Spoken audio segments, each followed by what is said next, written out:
Delete করা message আপনার phone থেকে কিভাবে দেখবেন আপনি? আপনার প্রিয়জন বা কাছের কেউ আপনাকে যদি মেসেজ করে, সে যদি আপনার দেখার আগেই ডিলিট করে ফেলে, তো ওই মেসেজটা আপনি কিভাবে দেখবেন?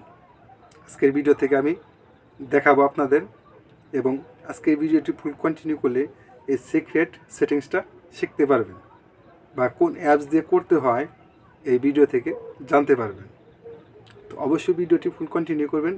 যারা আমাদের চ্যানেলে নতুন দর্শক হয়েছেন, অবশ্যই চ্যানেলটি সাবস্ক্রাইব করে রাখবেন, পাশে থাকা বেল বাটনটি অল বাটন করে দেবেন, যাতে পরবর্তী ভিডিও নোটিফিকেশন সবার আগে আপনাদের কাছে পৌঁছে যায়।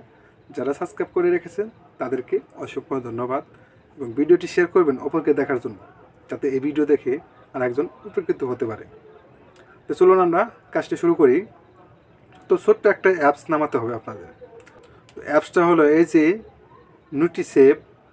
তো এখানে নোটিসেভ নামে অ্যাপসের নাম আছে এটা। তো এই অ্যাপসটা আপনারা প্লে স্টোর থেকে পেয়ে যাবেন, বা আমার এই ভিডিও ডিসক্রিপশনে আমি দিয়ে দিব, চাইলে সেখান থেকে নামাতে পারেন। তো প্লে স্টোর থেকে আপনারা ডাউনলোড করতে চাইলে এখানে নোটিসেভ লিখে সার্চ করবেন। দেখুন এই যে নোটিসেভ, এই যে নোটিসেভ উপরে যেটা আইছে এটাই হলো আপনার এই যে নামাতে হবে। তো এটা আপনারা নামিয়ে নেবেন প্লে স্টোর থেকে। তো আমি আমার ডাইরেক্ট এই অ্যাপসে প্রবেশ করবো এখন। তো এখান থেকে আপনারা সবগুলা পারমিশন দিয়ে দেবেন। তো এই অ্যাপসে আমি প্রবেশ করবো এখন। এখানে দেখুন আমার এখানে যতগুলা মেসেজ আইছিল সবগুলা এখানে চলে আসে। আমি যদি আমার এখানে সম্পূর্ণ মেসেজ বা ডিটেলস এখানে নোটিফিকেশনে এসে গেছে, যদি আরেকজন ডিলিট করেও ফেলে আপনার এখানে নোটিফিকেশন রেকর্ডে থেকে যাবে।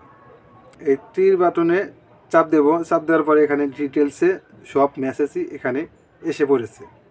এই অ্যাপসে প্রবেশ করার পরে আপনারা সবগুলাই পারমিশন দিয়ে দিবেন। ভিডিওটি যদি ভালো লাগে অবশ্যই চ্যানেলটি সাবস্ক্রাইব করে রাখবেন। দেখা হবে পরবর্তী যে কোনো ভিডিওতে। আল্লাহ হাফেজ।